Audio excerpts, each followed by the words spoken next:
काल विधान परिषदेची महाराष्ट्राची निवडणूक झाली.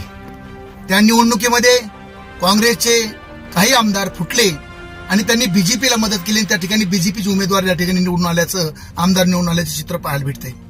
एकीकडे संविधानाचा पुळका घेऊन संविधान पुढे धोक्यात आहे म्हणून बीजेपीच्या विरोधामध्ये वातावरण निर्माण करायचं ही काँग्रेसची नीती आहे. आणि आज स्पष्टपणे त्यांच्या लोकांनी त्या ठिकाणी बीजेपीच्या आमदाराला मदत केली आणि त्या ठिकाणी त्यांना निवडून आणलेलं आहे.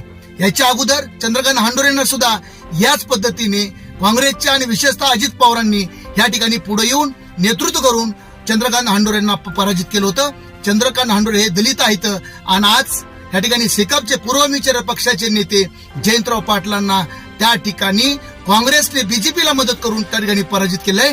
काँग्रेस दलितांच्या विरोधात आहे, मुस्लिमांच्या विरोधात आहे, त्याच्याही पलीकडे पुरोगामी विचारांच्या पक्षाच्या सुद्धा विरोधात आहे.